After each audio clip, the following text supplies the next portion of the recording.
8th class में पढ़ रहे रिजुल की है। वैसे उसे पढ़ने लिखने का ज्यादा शौक नहीं था, पर रोज एक पीरियड को वो बहुत ही शिद्दत से अटेंड करता था। वेंकट सर का पीरियड। वेंकट सर रिजुल की क्लास को मैथ्स पढ़ाते थे और रिजुल के सबसे फेवरेट टीचर भी थे। रिजुल उनकी हर क्लास फर्स्ट बेंच पर बैठकर अटेंड करता था। वेंकट सर की खास बात यह थी कि एक अच्छे टीचर होने के साथ साथ वो बहुत पंक्चुअल भी थे।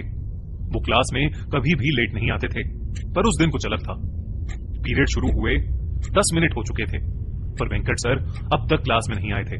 सभी बच्चे क्लास में शोर मचाने लगे, पर रिजुल फ्रंट सीट पर बैठ बस क्लास के दरवाजे की तरफ देखे जा रहा था। तभी उसने देखा कि क्लास के दरवाजे से टेढ़ा होकर कोई क्लास के अंदर झांक रहा था, और जैसे ही रिजुल की नजर उस आदमी से मिली, वो दरवाजे से हटकर कॉरिडोर की तरफ चल दिया। रिजुल को वो इंसान पूरी तरह से तो नहीं दिखा, पर उसे वो कुछ जाना पहचाना सा लग रहा था। इसलिए रिजुल अपनी डेस्क से उतरकर उस आदमी के पीछे क्लास से बाहर चला गया।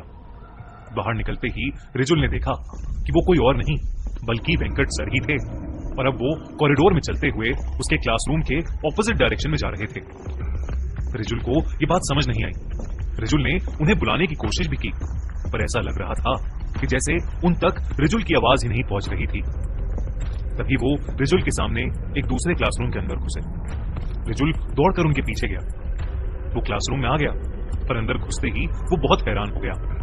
जिस क्लास में उसके सामने वेंकट सर घुसे थे, वो क्लास बिल्कुल खाली थी। रिजुल को कुछ समझ नहीं आ रहा था। तभी उसे कॉरिडोर में किसी के चलने की आवाज आई। उसने बाहर निकलकर देखा तो कॉरिडोर में कोई और नहीं बल्कि वेंकट सर ही चल रहे थे। रिजुल अब भी उन्हें आवाज लगाता हुआ उनके पीछे भागा, पर वेंकट सर मानो अब भी रिजुल की आवाज को सुनकर अनसुना कर रहे थे। रिजुल तेजी से उनके पीछे गया। तभी वेंकट सर कॉरिडोर के आखिर में लगी एक खिड़की के पास खड़े हो गए। रिजुल उनके पास जाने लगा तो उसकी नजर जमीन पर गई। खिड़की से बहुत तेज धूप आ रही थी, जिसकी वजह से जमीन पर रिजुल की और खिड़की की भी परछाई बन रही थी, पर वहां वेंकट सर की कोई भी परछाई नहीं थी। ये बात रिजुल को बहुत ही ज्यादा अजीब लगी, पर अब वेंकट सर उसके सामने ही खड़े थे। वो उनके पास गया और उनसे कहने लगा, सर हमारी क्लास में आपका पीरियड है, आप क्लास लेने क्यों नहीं आए? वीडियो में आगे बढ़ने से पहले जानिए। रिजुल के बात बोलते ही कॉरिडोर में एक अजीब सा सन्नाटा छा गया। खिड़की से आ रही तेज धूप की रोशनी मानो अचानक गायब हो गई और पूरे कॉरिडोर में अंधेरा छा गया। ऐसा लग रहा था कि शायद कोई बहुत बड़ा तूफान आने वाला था। रिजुल अब थोड़ा घबराने लगा, लेकिन उसने वेंकट सर से फिर से पूछा, सर क्या हुआ, आप कुछ बोल क्यों नहीं रहे? तभी वेंकट सर पीछे मुड़े और उन्हें देखते ही रिजुल की धड़कनें थम सी गईं। वेंकट सर का पूरा शरीर सफेद पड़ा था।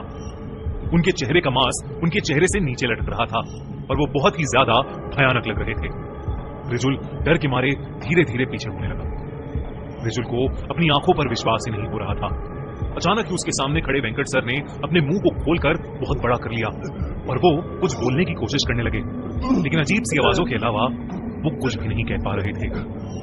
देखते ही देखते वेंकट सर का शरीर अकड़ने लगा और रिजुल उन्हें देखकर सुन पड़ गया। उन्होंने रिजुल की तरफ अपना हाथ आगे बढ़ाया ही था कि वो देखते ही रिजुल वहां से उल्टी तरफ भागने लगा। उस कॉरिडोर में तेजी से भागते हुए वो किसी से टकरा गया और नीचे गिर गया।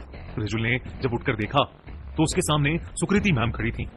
रिजुल हाफते हुए वेंकट सर का नाम बार बार बड़बड़ा रहा था। सुकृति मैम ने रिजुल को शांत किया और उसे क्लास में वापस चलने को कहा। उन्होंने बताया कि आज वेंकट सर छुट्टी पर हैं, इसलिए उनकी जगह सुकृति मैम उनका पीरियड लेंगी। रिजुल का सर अब चकराने लगा। अगर वेंकट सर छुट्टी पर थे तो आखिर रिजुल ने कॉरिडोर में किसे देखा था? रिजुल को समझ नहीं आ रहा था कि आखिर वो अपने साथ हुआ हादसा किसी को कैसे समझाए। रिजुल इसी सोच में डूबा क्लास में वापस चला गया। उस दिन जब स्कूल की छुट्टी हुई तो रिजुल स्कूल के बाहर खड़ा अब भी वेंकट सर के बारे में ही सोच रहा था कि तभी उसे स्कूल की बिल्डिंग की खिड़की के पास वेंकट सर खड़े हुए दिखाई दिए। वैसे ही भयानक रूप में वो रिजुल को घूर कर देख रहे थे। उन्हें देख इस बार रिजुल की चीख ही निकल गई और उसने अपने साथ में खड़े दोस्त अंश को उस खिड़की की ओर देखने को कहा, पर अंश को वहां कुछ नहीं दिखा। रिजुल ने डर के मारे अपनी आंखें बंद कर ली। कुछ सेकंड्स बाद जब उसने अपनी आंखों को खोला तो उस खिड़की पर अब वेंकट सर नहीं खड़े थे। डरा सहमा रिजुल घर चला गया। उसने अपने पेरेंट्स से वो बात शेयर की, पर उन्हें रिजुल की बात का विश्वास नहीं हुआ। उस हादसे को 3 दिन बीत गए। ना ही वेंकट सर स्कूल में क्लास लेने आए और ना ही रिजुल को वो दोबारा दिखाई दिए। पर 3 दिन बाद उनके स्कूल में एक खबर आई जिसे सुनकर रिजुल की रूह कांप उठी। खबर यह थी कि वेंकट सर की 3 दिन पहले ही मौत हो गई थी।